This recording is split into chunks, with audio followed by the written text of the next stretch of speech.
मैं रश्मि आज आपके लिए लेके आई हूँ मात्राएं। तो शुरू करते हैं। देखिए मात्राएं क्या होती हैं। जैसे कि मैंने हिंदी वर्णमाला में आपको पहले बताया कि हमारी वर्णमाला में वर्ण दो प्रकार के होते हैं, स्वर और व्यंजन। ये मेरा आप सब पहली वीडियो में देख सकते हो, स्वर और व्यंजन। स्वर किसको कहते हैं हम, जिन जो स्वतंत्र रूप से बोले जाते हैं उनको हम स्वतंत्र कहते हैं, स्वर कहते हैं, जिनकी अपनी मात्राएं होती हैं। और व्यंजन जिन पर मात्राएं लगाई जाती हैं उनको हम व्यंजन कहते हैं। तो अब देखिए ये मात्राएं क्या होती हैं। जब स्वर और व्यंजन, जब स्वर व्यंजन के साथ जुड़ जाता है, ध्यान से सुनिए, जब स्वर व्यंजन के साथ जुड़ जाता है तो उसका बदला हुआ रूप मात्रा कहलाता है। जब स्वर व्यंजन के साथ जुड़ जाता है तो उसका बदला हुआ रूप मात्रा कहलाता है। कैसे, देखिए, जब स्वर को हम, ये है स्वर, हमारे पास है स्वर, ये आ, ई, उ, री, ए, आई, ओ, औ, अं और अह।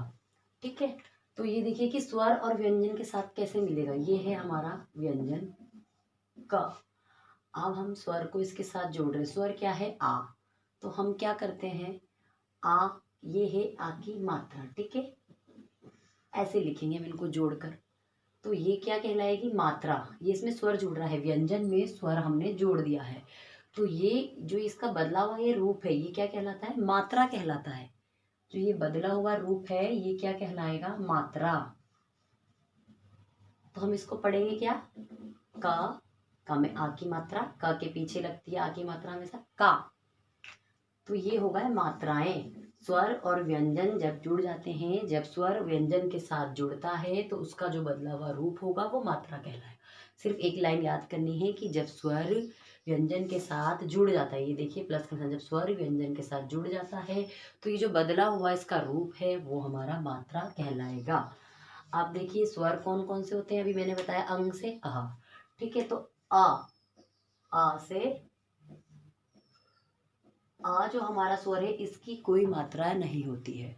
आ स्वर की कोई मात्रा नहीं होती है। आ क्या होता है, सारे व्यंजनों के साथ, जैसे व्यंजन क्या है हमारे, क, ख, ग, घ, अंग।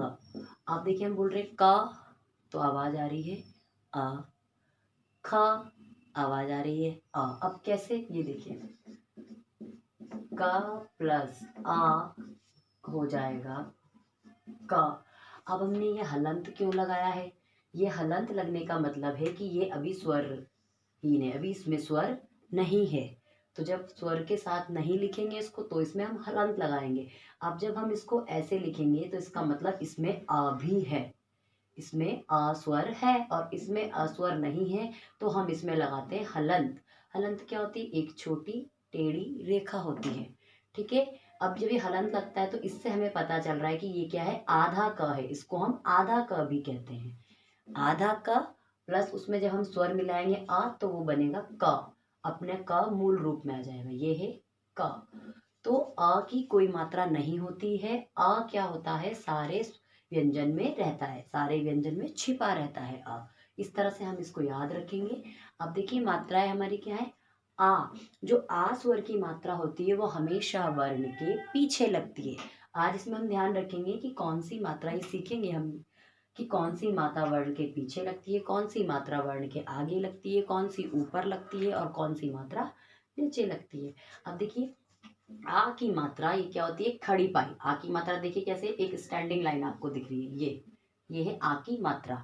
ये क्या होती है, हमेशा आ स्वर की मात्रा वर्ण के पीछे लगती है। और वर्ण कौन से होंगे हमारे, व्यंजनों, व्यंजन के पीछे। जैसे मैंने लिखा का, अब आ की मात्रा कैसे लगेगी, ये देखिए, तो इसमें आ की आवाज आएगी का। अब मैं एक शब्द बनाती हूँ, ला, फिर आ की मात्रा ला, काला। तो यानी हमें याद रखना है कि आ स्वर की मात्रा हमेशा वर्ण के बाद लगती है। और इससे हमारा, जैसे ये शब्द बनाया हमने काला, एक और हम शब्द बना सकते हैं, ये देखिए व्यंजन हमने एक लिखा, आ की मात्रा हमेशा वर्ण के बाद आएगी। देखिए वर्ण के बाद लिखी, ये लिख दिया हमने। एक और व्यंजन जाल, ये हमने क्या बनाया, जाल। कभी भी हम ऐसे नहीं लिख सकते हैं, इसको हम क्या पढ़ेंगे, ये क्या है, गलत है, कुछ भी नहीं है। आ की जो मात्रा हम लगाएंगे हमेशा वर्ण के बाद में लगती है, वर्ण के पीछे लगती है। तो ये क्या है, गलत। अगर हमें लिखना है आ में आ की, ला में आ की मात्रा लगानी, तो वो कहाँ लगेगी, हमेशा पीछे। तो ये हमारा सही है और ये क्या है, गलत है। तो इस तरह से हम कोई भी मात्रा नहीं लगाएंगे। तो याद रहेगा, आ की मात्रा हमेशा वर्ण के पीछे लगती है। अब हम आ जाते हैं ई। इसको छोटी ई भी कहते हैं। ई की मात्रा, अब देखिए ई की मात्रा कैसी होती है। ये देखिए स्टैंडिंग लाइन और ये ऐसे झुकी हुई आगे को, ठीक है। और ई की मात्रा एक ऐसी मात्रा है, ये सिर्फ एक ई ही की स्पेशल मात्रा है जो सारे वर्ण के आगे लगती है और कोई मात्रा वर्ण के आगे नहीं लगती। एक ई ही ऐसा स्पेशल है कि इसकी मात्रा वर्णों के आगे लगती है। आप देखिए कैसे, जैसे मैं लिख रही हूँ, फिर से मैंने लिया क। अब इसमें हम ई की मात्रा लगाएंगे। अब मात्रा ई की है, क की आवाज भी आएगी और फिर किसकी आवाज आएगी, ई की मात्रा की, ई। तो क ई की, इसको हम पढ़ेंगे क ई की, क्योंकि ये क्या है, छोटी ई। तो छोटी ई जहां हमें पढ़नी होती है, जैसे हमने सीखा है, हम जब इनको पढ़ते हैं हम कैसे पढ़ते हैं, अ आ ई ई। इसमें हम कम समय लग रहा है और इसमें ज्यादा समय, उ ऊ। तो ऐसे ही जब हम ई बोलने में कम समय लगा रहे हैं तो उसकी मात्रा को बोलने में भी हमें कम समय लगाना है और झटके से जल्दी से बोलना है। जैसे मैंने ये लिखा, का में छोटी मात्रा, छोटी की मात्रा, तो ये क्या पढ़ूंगी मैं इसको, की सा। अब देखिए ये आ की मात्रा। अब ये एक शब्द बनाया हमने, कौन सा, ई की मात्रा से। तो हम इसको कैसे पढ़ेंगे, किसान, किसान। इसको मैं ऐसे नहीं पढ़ूंगी, किसान, किसान। इसको जल्दी से झटके से पढ़ना है, किसान। ये है छोटी की मात्रा, एक ऐसी मात्रा है जो सिर्फ एक यही मात्रा है जो वर्णों के आगे से लगती है। अब देखिए बड़ी ई की मात्रा, बड़ी ई की मात्रा देखिए सेम छोटी ई की मात्रा के जैसी है, बस ये क्या है, छोटी ई की मात्रा इधर झुकी है और ये इधर झुकी है। डिफरेंस सिर्फ इतना ही है, छोटी ई की मात्रा वर्णों के आगे और बड़ी ई की मात्रा वर्णों के पीछे लगती है। आप देखिए जैसे हमने इसको पढ़ते समय जो हमारी आवाज आई, ई ई, तो मात्रा को जब हम पढ़ेंगे उसमें भी ऐसी ही आवाज आएगी। कैसे, ये देखिए। अब मैं यहाँ पे एक का में बड़ी की मात्रा, की नहीं पढ़ेंगे इसको, की ये होगा। जब हम वर्ण के आगे मात्रा लगेगी तो उसको हमें जल्दी से बोलना है, झटके से बोलना है, की। और जब वर्ण के पीछे होगी मात्रा, बड़ी ई की मात्रा, तो हम उसको बोलेंगे की। तो ये हमें कील, कील। तो शब्द बनाने भी कितने आसान है मात्राओं को लिखकर। देखिए ये क्या बना, कील। अब एक और मैं बना देती हूँ, ये देखिए, ये है हमारी बड़ी की मात्रा, था में। तो ये क्या बनेगा, हाथी। हाथी तो नहीं बोलते ना, हाथी ऐसे कोई बोलता है, हाथी एकदम से। था में फिर तो छोटी की मात्रा हो जाएगी। अगर मैं इसको पढ़ती हूँ हाथी, तो यानी ये वाली मात्रा में पढ़ रही हूँ, लेकिन ये क्या लिखा है, हाथी। तो बड़ी की मात्रा आएगी इसके पीछे, बड़ी की मात्रा। तो बड़ी ई की मात्रा, ई स्वर की मात्रा वर्ण के बाद लगती है, याद रखेंगे। ई स्वर की मात्रा वर्ण के बाद लगती है और ई स्वर की मात्रा वर्ण के पहले लगती है। आ स्वर की मात्रा वर्ण के बाद लगती है, ठीक है। तो ये हो गई हमारी ई की मात्रा। आप देखिए हम बढ़ते हैं ऊ। ऊ की मात्रा, ऊ की मात्रा देखो कुछ इस प्रकार से होती है, ये देखिए आपको दिख रहा होगा वीडियो में। अब इसको कहाँ लगाते हैं, ऊ स्वर की मात्रा हमेशा वर्ण के नीचे लगती है। कैसे, जैसे मैंने लिखा ग, ये देखिए ग में छोटे ऊ की मात्रा, कु, ला ब, गुलाब। ग में छोटे ऊ की मात्रा, ल में आ की मात्रा, ला ब, गुलाब। तो हमें याद रखना है कि ऊ वर्ण की मात्रा, ऊ स्वर की मात्रा हमेशा वर्ण के या व्यंजनों के नीचे लगती है। ऊ स्वर की मात्रा कहाँ लगती है, अभी हमें याद भी रखना पड़ेगा कि आ की मात्रा वर्णों के पीछे एक ई ही एक ऐसा स्पेशल है जिसकी मात्रा वर्णों के आगे लगती है, बाकी सबकी मात्रा ऊपर पीछे नीचे लगेगी, लेकिन आगे सिर्फ एक ई की मात्रा होगी जो वर्ण के आगे लगती है। कई बार आ जाता है इस तरफ का ये क्वेश्चन। अब देखिए ई की मात्रा वर्ण के पीछे, अब ऊ की मात्रा वर्ण के नीचे, तो हमें याद रखना है कि ऊ स्वर की मात्रा वर्ण के नीचे लगती है। अब इससे हम एक और बना सकते हैं। आप देखिए इसको पढ़ने का तरीका, इसको हम कैसे पढ़ेंगे। ग में छोटे ऊ की मात्रा है ना, तो हम इसको पढ़ेंगे गु ड़ी, ये अड़ा है, डी छोटी ई है ना यहाँ पे, या गुड़िया, गुड़िया। अब इसको ऐसे नहीं पढ़ेंगे गुड़िया, गलत हो जाएगा, गुड़िया। इसको हमने, क्योंकि यहाँ छोटा ऊ और छोटी ई, गुड़िया, ठीक है। तो ये हो गया हमारा ऊ की मात्रा। अब आ जाते हैं हम बड़ा ऊ। बड़ा ऊ की मात्रा कुछ इस तरीके से होती है, देखिए आपको दिख रहा होगा, ये नीचे को झुकी हुई, एकदम छोटे ऊ से उल्टी। ये छोटा ऊ है और ये है हमारा बड़ा ऊ, तो बड़े ऊ से उल्टी होती है। और इसकी मात्रा भी कैसे लगती है, बड़े ऊ की मात्रा, ये देखिए वर्णों के नीचे, लेकिन ये कैसे होगी, ऐसे झुकी हुई होगी। छोटे ऊ की मात्रा ऊपर को और बड़े ऊ की मात्रा नीचे, ठीक है। अब देखिए बड़े ऊ की मात्रा कुछ इस तरह से होगी, और हमें इसको कैसे बोलना है, हमें उच्चारण कैसे करना है। फा में बड़े ऊ की मात्रा लगी, अब फा का साउंड भी आएगा, ऊ का भी, फूल। हम इसको बोलेंगे फूल, फुल नहीं बोलेंगे, फुल, गलत, फूल। जैसे हमने लिख दिया एक और, ये देखिए झा में बड़े ऊ की मात्रा झू ला, झूला, फूल, झूला। ये क्या है, बड़े ऊ की मात्रा। तो याद रखने वाली बात क्या है कि ऊ स्वर की मात्रा वर्ण के हमेशा नीचे लगती है। क्लियर। अब हम आते हैं री की मात्रा में। ये देखिए री की मात्रा, री की मात्रा कैसी होती है, ये एक आपको सी आकार का दिख रहा होगा, कर, ठीक है। तो री की मात्रा भी हमेशा वर्णों के नीचे लगती है। कैसे लगती है, ये देखिए, जैसे मैंने एक यहाँ पे शब्द बनाती हूँ, क में री की मात्रा, मूर्धन्ति श और क। ये क्या है, कृषक, इसमें आवाज आएगी री की, कृषक, कृषक, ठीक है। और एक हम और ले लेते हैं, नृप, नृप। एक और ले लेते हैं, ग्रह, ग के नीचे भी ग्रह की मात्रा, ग्रह, नृप, कृषक। ये है री की मात्रा। तो री स्वर की मात्रा हमें याद रखना है, री स्वर की मात्रा भी व्यंजनों के या वर्ण के नीचे लगती है। ये देखिए व्यंजनों के वर्ण के नीचे। और मात्राएं किस पर लगाई जाती हैं, व्यंजन पर। मात्राएं किसकी होती हैं, स्वर की। किस पर लगाई जाती हैं, व्यंजनों पर लगाई जाती है। मेन बात ये याद रखनी है, मात्राएं किसकी होती है, स्वर की अपनी मात्रा होती है, स्वर स्वतंत्र ध्वनि है। और किस पर लगाई जाती है, व्यंजन पर लगाई जाती है। तो यहाँ देखिए आप लोग, एक चीज आप लोगों ने नोट की होगी कि मैंने यहाँ जितने भी अभी तक वर्ण लिखे हैं, जितने पे हम मात्रा लगा रहे हैं, ये सब क्या है, व्यंजन है। ये सब क्या है, व्यंजन है। देखिए इसमें कोई भी ऐसा अभी तक वर्ण नहीं आया है जो क्या होगा, स्वर होगा, क्योंकि स्वर पे मात्रा नहीं लगती। मात्राएं कहाँ लगती है, व्यंजन पर मात्राएं लगती हैं, ठीक है। अब हम आ जाते हैं ए की मात्रा। देखिए ए स्वर की मात्रा, अब देखिए ये कितने अलग तरीके से लगती है। ए स्वर की मात्रा हमेशा वर्ण की या व्यंजन के ऊपर लगती है। कहाँ लगती है, वर्ण या व्यंजन के ऊपर। कैसे, ये देखते हैं।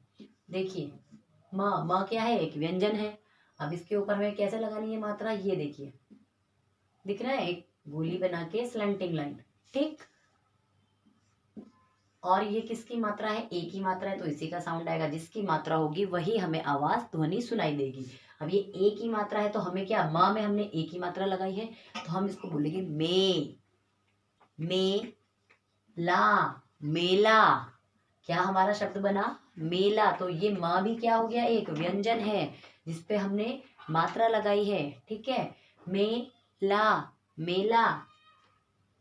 और देखिए एक और है, का में अगर हम लगा देंगे तो क्या बनेगा, केवल, केवल, है ना, केवल यानी ओनली कहते हैं ना, केवल मेरे लिए लाओ, ठीक है।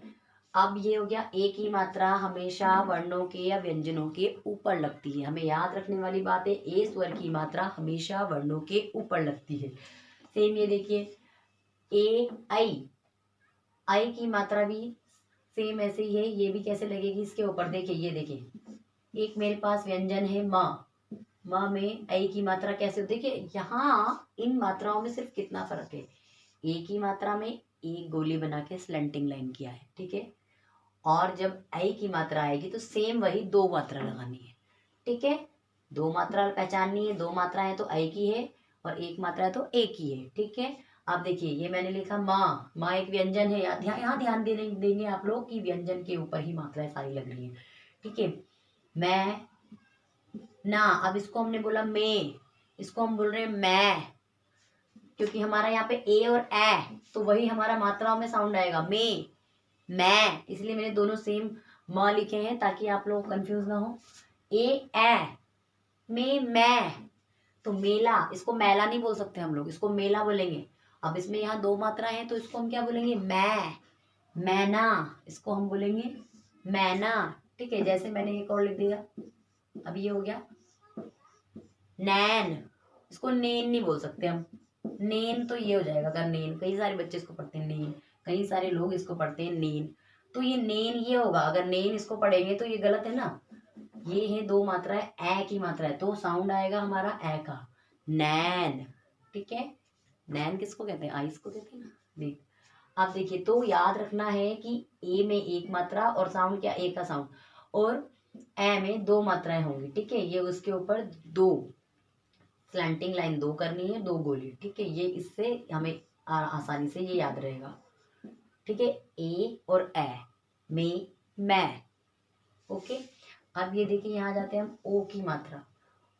ओ की मात्रा देखिए कुछ अलग तरीके की आपको यहाँ नजर आ रही होगी कि एक तो ये जो स्वर रेखा है इसके नीचे स्टैंडिंग लाइन है और फिर ऊपर एक मात्रा है, इसको हम कहते हैं ओ की मात्रा। इसमें याद रखने वाली कोई चीज है ही नहीं, क्योंकि जब हमें ओ लिखना आ गया है तो ओ में ही वो मात्रा लगी है, देखो आ है और एक इसके ऊपर मात्रा लगी है, इसको हम बोलते हैं ओ की मात्रा, ठीक है। तो अब ओ की मात्रा देखिए कैसे लगती है, कोई भी व्यंजन ले लेंगे और उसमें हमने ओ की मात्रा लगानी है तो साउंड क्या आएगा, ढो, ये लिखा मैंने ढ, ढ में ओ की मात्रा, ढो ल क, ढोलक, ढो ल क, ढोलक, ठीक है। ये हमारा बना ओ की मात्रा से, और ओ की मात्रा भी हमेशा वर्णों के पीछे लगती है।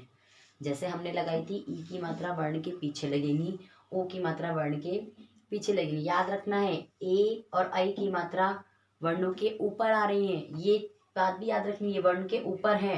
ये ए को हम ऐसे नहीं लगा सकते हैं, ए की मात्रा कि इसको हम यहाँ लगा दिया हमने, म के नीचे नहीं लगा सकते, या म के आगे कहीं पर भी रख दो इसको, या यहाँ लगा दी हमने ए की मात्रा, ये सब गलत हो जाएगा, ठीक है।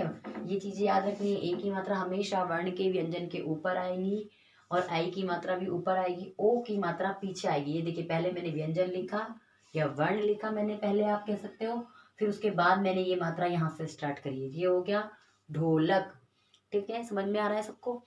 अब देखिए एक और हम शब्द बनाते हैं ओ की मात्रा से,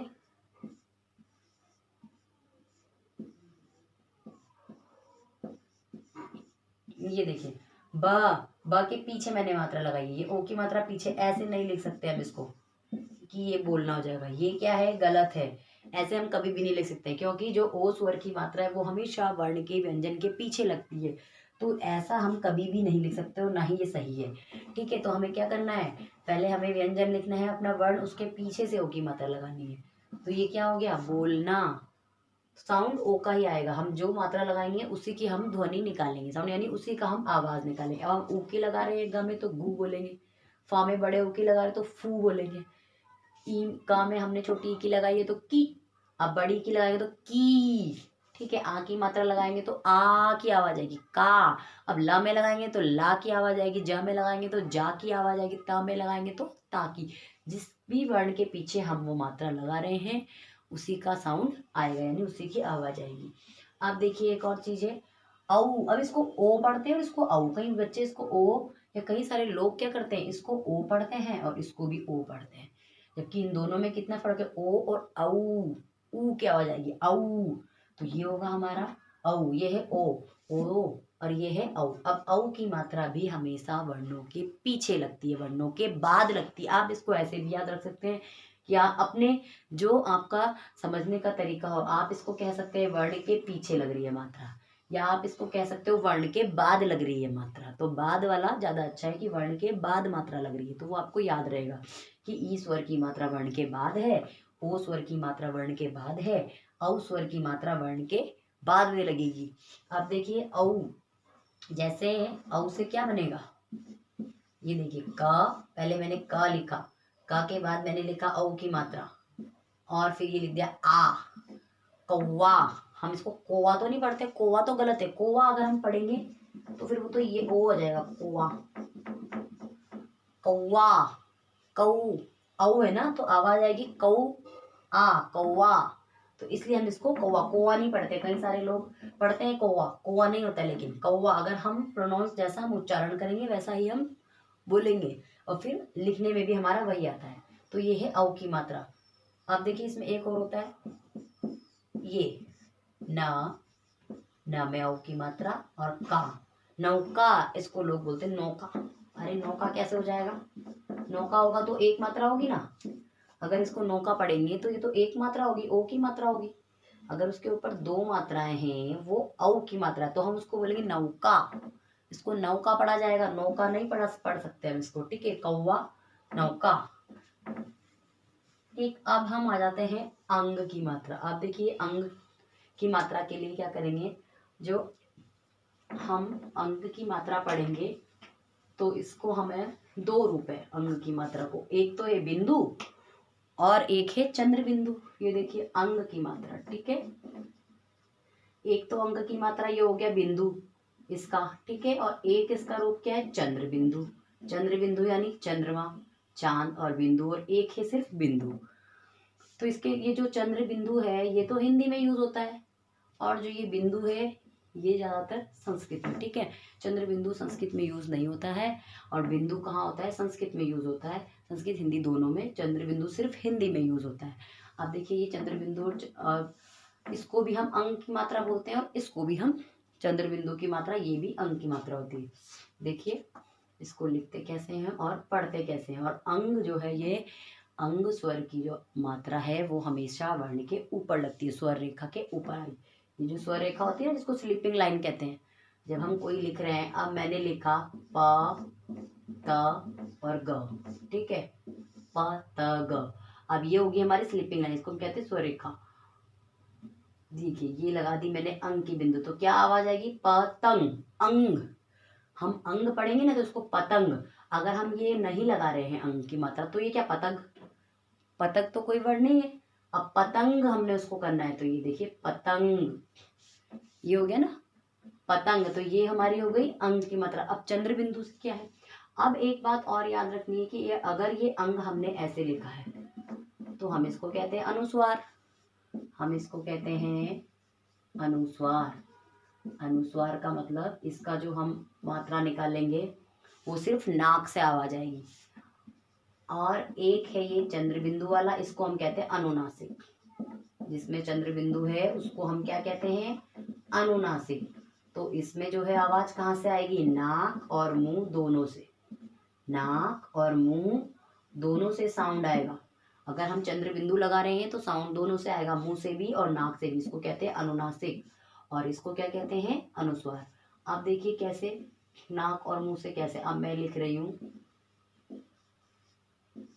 ये देखिए इसके ऊपर मैंने लगाया चंद्र बिंदु, तो ये क्या है, इसको पढ़ के देखेंगे, सामने बड़ों की मात्रा है सू ड, अगर मैं चंद्र बिंदु ना देखूं सूड, अब हमें चंद्र बिंदु का भी साउंड निकालना है आवाज, क्योंकि ऊपर मात्रा लगी है चंद्र बिंदु की, तो हम क्या बोलेंगे, सूंड, यानी नाक से भी आवाज आएगी और मुंह से भी आवाज आएगी। देखो मैंने भी जैसे बताया कि चंद्र बिंदु की जब हम मात्रा बोलेंगे, जब आवाज निकालेंगे तो अनुनासिक कहते हैं इसको, नाक और मुंह दोनों का यूज होगा। ध्वनि कहाँ से आएगी, नाक मुंह दोनों से, तो हम सूंड कैसे बोलेंगे, सूड नहीं बोलेंगे इसको, सूड या सूंड भी नहीं बोल सकते, सूंड, नाक से भी और मुंह से भी, दोनों से मेरा सूंड, हम बोलेंगे सूंड। अब मैंने लिखा, ये देखो ये क्या लिखा मैंने, चा और द, ये खाली चाँद लिखा है, चाँद, ठीक है, जब तक इसके ऊपर हम चंद्र बिंदु नहीं लगाएंगे इसको पढ़ ही नहीं पाएंगे, चांद। अब हम इसको क्या पढ़ेंगे, चांद, क्योंकि नाक से भी हमारी ध्वनि आ रही है और मुंह से भी, तो ये हो जाएगा चांद। ठीक है, अब एक और चीज है, ऐसे ही हमारा एक और हो गया चंद्र बिंदु। ये देखिए, ये हमने क्या लिखा, आँख, आँख। अभी मैं इसको पढ़ूंगी आँख, क्योंकि ये आँख ही लिखा है, जब तक कि हम इसके ऊपर क्या ना लगाए, चंद्र बिंदु ना लगाए। अब ये क्या पढ़ा जाएगा, आँख। देखिए अपने आप ही आवाज आ रही है, आँख। तो ये हो गया हमारा चंद्र बिंदु यानी अनुनासिक, और ये हो गया हमारा अंग की मात्रा जिसको कहते हैं अनुस्वार। तो ये मात्राएं हमारी कहाँ लगती हैं, हमेशा वर्णों के ऊपर, स्वर रेखा से ऊपर आएंगी। और अंग को बोलने के लिए हमें सिर्फ नाक का इस्तेमाल करना है, और चंद्र बिंदु को बोलने के लिए हमें नाक और मुंह दोनों का इस्तेमाल करना है। अब एक चीज और है इसमें देखने के लिए, कि हमारी जो एक मैंने बताया था सिर्फ स्पेशल ई की ही मात्रा है जो वर्णों के आगे आएगी। ठीक है, कोई भी वर्ण होगा सबके आगे आएगी, माँ के भी आगे आएगी, तो ल के भी, जितने भी हमारे व्यंजन है सबके आगे लगेगी। ई की मात्रा पीछे लगती है, आ, ई, ये देखिए आ, ई और ओ, औ। इनकी मात्रा 4, ये ऐसे स्वर हैं हमारे पास, ई, ओ सॉरी, ई, ओ, औ और आ भी है, आ, ई, ओ, औ। इनकी मात्रा जो है वो हमारे वर्ण के बाद, याद रखना है, इनकी मात्रा वर्ण के बाद लगेंगी।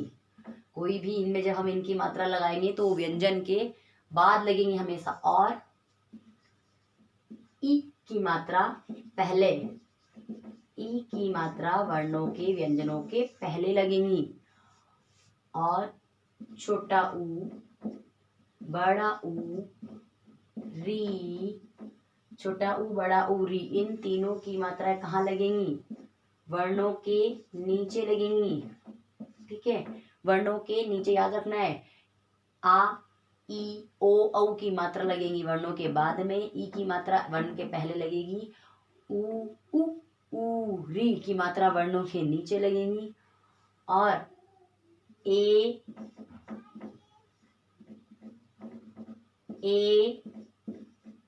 आई, अंग, इनकी मात्राएं कहाँ लगेंगी, इनकी मात्राएं कहाँ लगेंगी, वर्ण के ऊपर।